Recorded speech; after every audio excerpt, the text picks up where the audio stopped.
22 जनवरी 2024 में होने वाले राम मंदिर के उद्घाटन से पहले ही हिंदू धर्म के 4 बड़े पंडितों ने खोला मोदी के खिलाफ मोर्चा।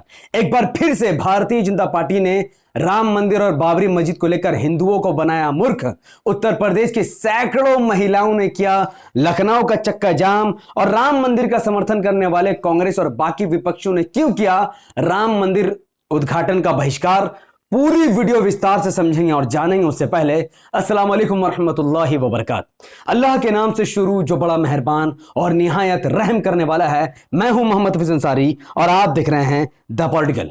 इस वक्त ये जो तस्वीर आप मेरे पीछे देख रहे हैं ये राम मंदिर की लेटेस्ट पिक्चर है, जिससे साफ तौर पर जाहिर है कि इस वक्त राम मंदिर पूरी तरीके से तैयार नहीं और आने वाले 6 महीनों तक भी राम मंदिर तैयार नहीं हो सकती है, जिसकी बुनियाद पर 22 जनवरी 2024 को फिर भी नरेंद्र मोदी जी राम मंदिर का उद्घाटन करना चाहते हैं, जिसको देखते हुए हिंदू धर्म के 4 बड़े धार्मिक स्वामियों ने मोदी जी के खिलाफ मोर्चा खोल दिया है। उन्होंने मोदी जी के बारे में जो कहा है वो सुनकर आपके होश उड़ जाए, क्योंकि ये चारों हिंदू धर्म के ये 4 महान पंडित कह रहे हैं कि वो राम मंदिर उद्घाटन के लिए नहीं जाएंगे, जिसमें से सनातन धर्म के सर्वोच्च धर्म गुरु स्वामी निश्चलानंद कहते हैं कि 22 जनवरी को होने वाले राम मंदिर इनॉग्रेशन में मोदी जी राम मंदिर का उद्घाटन करेंगे तो क्या मैं ताली बजाने के लिए जाऊंगा। यहां तक कि वो कहते हैं कि मोदी जी के लिए ताली बजाना ये हमारे ओहदे का अपमान है। इससे एक स्टेप आगे जाते हुए स्वामी निश्चलानंद ने यहां तक भी कहा कि मोदी जी जिस तरीके से ताली बजाते हैं, उन्होंने मोदी जी के ताली बजाने के स्टाइल को लेकर के भी मोदी जी का अपमान किया, मोदी जी का मजाक बना दिया है। यानी हिंदू धर्म के सर्वोच्च धार्मिक पंडित भी मोदी जी को कहीं ना कहीं जोकर के तौर पर देख रहे हैं। वही हिंदू धर्म के दूसरे सबसे बड़े पंडित शंकराचार्य भी कह रहे हैं कि बीजेपी ने राम मंदिर को राजनीतिक अखाड़ा बना दिया है और इस वजह से वो राम मंदिर के उद्घाटन के लिए नहीं जाएंगे, क्योंकि राम मंदिर को राजनीतिक अखाड़ा बनाना ये राम मंदिर का सबसे बड़ा अपमान है जो भारतीय जनता पार्टी ने किया है। यहां तक भी स्वामी आचार्य जी ने कहा कि चूंकि राम मंदिर अभी तक कंप्लीट नहीं हुआ है और 22 जनवरी 2024 का इसका उद्घाटन करने जो मोदी जी जा रहे हैं, यह सनातन धर्म का बहुत बड़ा अपमान है, क्योंकि स्वामी आचार्य के नजदीक सनातन धर्म में जब भी किसी मंदिर का जब तक कंप्लीट नहीं हो जाता बनकर, तब तक उस मंदिर का उद्घाटन किया जाने को अपमान माना जाता है। इस वजह से ये चारों हिंदू महान पंडित मोदी जी के खिलाफ मोर्चा खोलेगा और बीजेपी टेंशन में कि इनको मनाए तो मनाए कैसे। और सोने पे सुहागा तब हुआ जब इन चारों महान पंडितों के समर्थन में खुद बागेश्वर धाम उतर आए हैं।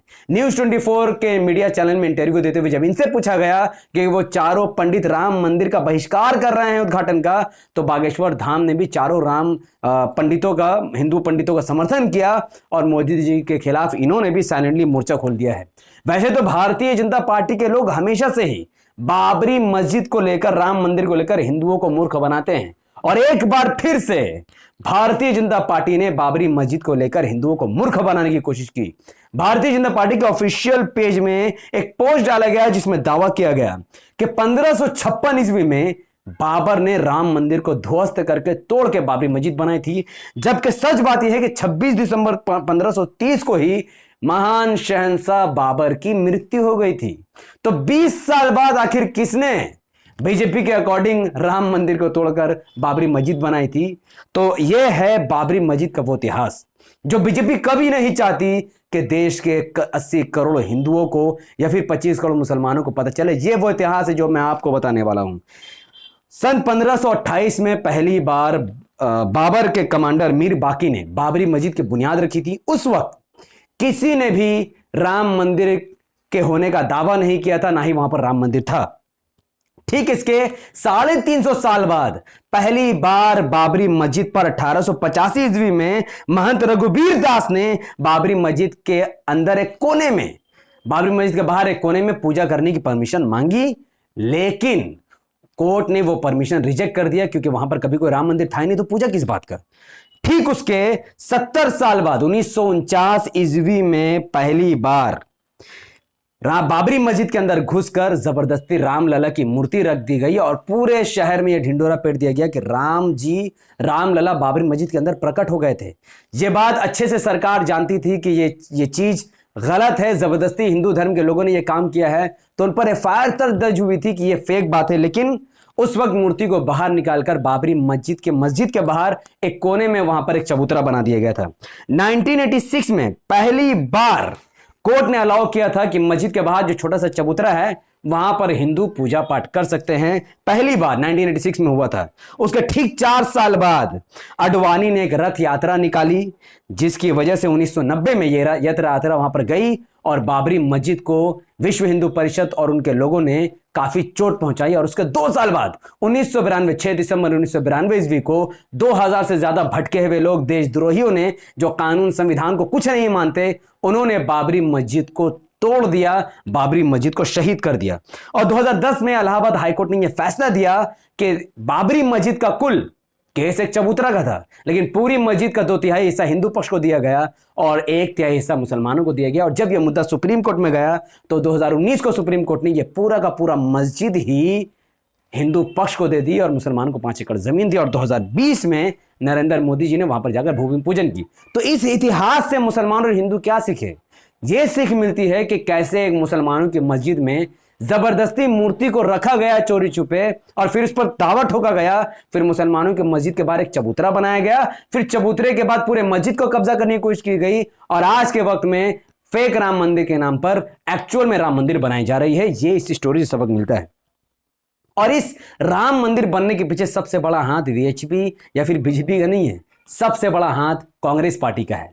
1949 में पहली बार जब बाबरी मस्जिद के अंदर घुसकर कुछ लोगों ने मूर्ति रख दी थी, तब जवाहरलाल नेहरू जो उस वक्त के प्राइम मिनिस्टर थे, उन्होंने उन भक्तों को सजा देने की जगह पूरी मस्जिद पर ही ताला लगवा दिया। उसके बाद 1985 में उसी कांग्रेस की सरकार के पीएम राजीव गांधी, जो कि राहुल गांधी जी के पिताजी हैं, उन्होंने बाबरी मस्जिद जो ताला मारा हुआ था उसको खुलवाकर वहां पर शिलान्यास करवा दिया और हिंदुओं में एक जुनून जाग दिया कि हाँ, ये मंदिर तुम्हारा ही है।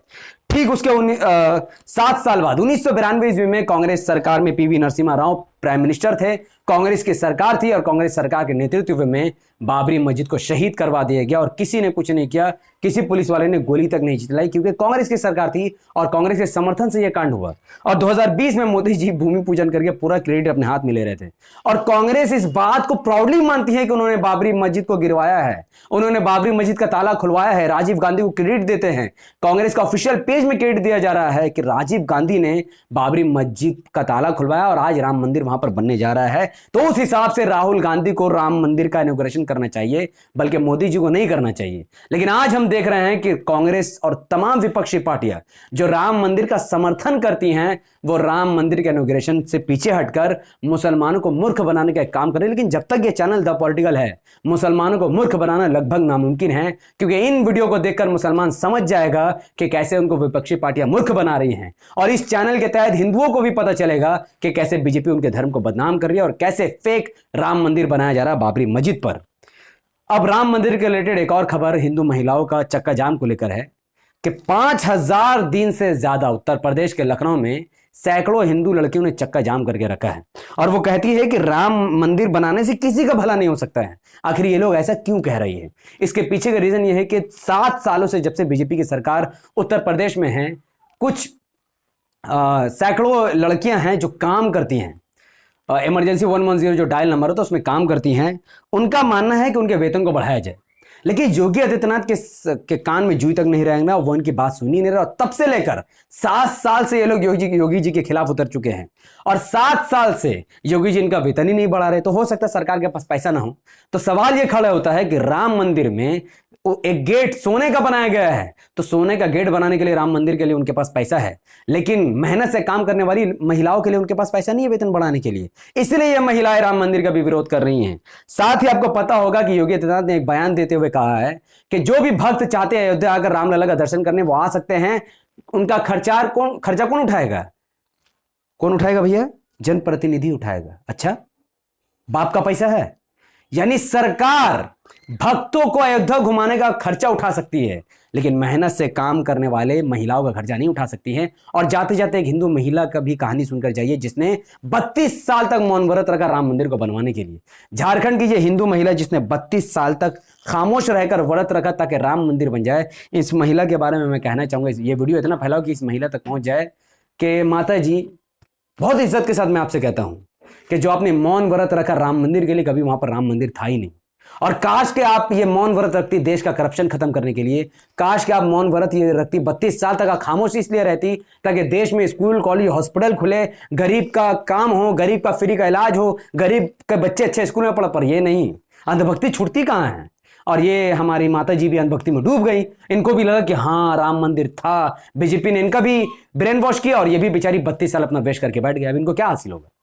तो इस वीडियो से मुझे यकीन है कि आपने काफी कुछ सीख लिया और समझ लिया होगा और यह पैगाम आप तक पहुंच गया होगा कि कैसे कांग्रेस और बीजेपी ने मिलकर बाबरी मस्जिद मुसलमानों से छीन लिया और वहां पर कभी कोई राम मंदिर थी ही नहीं। तो इस वीडियो को लाखों लोगों तक पहुंचाने की जिम्मेदारी आपकी है। यूट्यूब का एल्गोरिथम कहता है कि जब कोई वीडियो पर लाइक करता है उसके लिंक को व्हाट्सएप, फेसबुक, इंस्टाग्राम पर शेयर करता है, धड़ कमेंट पर अपनी बातों को रखता है और चैनल को सब्सक्राइब करता है, यूट्यूब ऐसे वीडियो को लाखों लोगों तक पहुंचा देता है। तो इस वीडियो को लाइक कीजिए, इसके लिंक को व्हाट्सएप, फेसबुक, इंस्टाग्राम पर शेयर कीजिए, अपनी बातों को धड़ कमेंट पर रखिए ताकि ये वीडियो लाखों लोगों तक पहुंच जाए, वायरल हो जाए। इस वीडियो को अगर आप फेसबुक पर चैनल द पॉलिटिकल न्यूज पर देख रहे थे तो इसे लाइक और फॉलो कीजिए, 5 बड़े ग्रुप में शेयर कीजिए। मुझे अपनी दुआ में याद रखें। बहुत बहुत शुक्रिया। अगर किसी को मेरी बात से आहत हुई हो तो मैं माफी चाहूंगा, लेकिन मैंने सब बात सच कही है। अब आपको फैसला करना है कि आप इस सच को स्वीकार करते हैं या फिर नहीं। वाखिर दवाना अल्हम्दुलिल्लाहि रब्बिल आलमीन। अस्सलाम वालेकुम वरहमतुल्लाहि वबरकातुहू। अल्लाह की सलामती रहमत बरकत अब तमाम भाई और बहनों पर हो। मैं अल्लाह भी पीस